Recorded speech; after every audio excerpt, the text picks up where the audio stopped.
Okay, fuel's in, oil's in. I ended up draining some true fuel out of another generator. It's kind of getting harder to find locally, but let's give it a couple pulls and see what happens.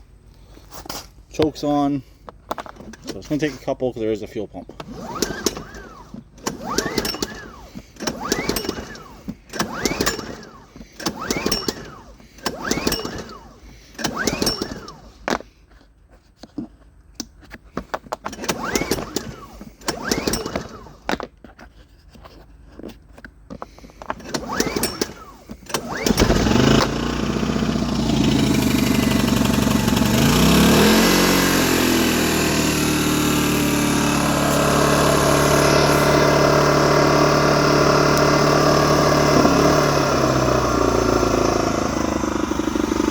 Okay, smart throttle, sounds good.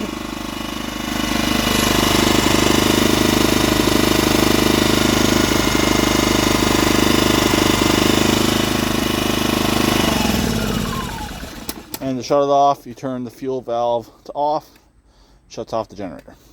So I'm going to grab a small load and we'll fire it back up. We did have a green light, so green is always good. And it's for the output. I made a mistake, these are actually lights up here as well. So you can get a linking kit for this. So you'd plug into both receptacles right here. It would go out to basically a box where you have like a 240 volt plug sort of thing to link two generators together. So Honda has similar, and a lot of different generator brands have similar. So I'm pretty sure we are making power, but next video will be making power. I'll talk to them later. Please keep it redneck like always, and please subscribe and comment. I'm not going to put anything heavy on this since it is brand new. It does need to be broken in.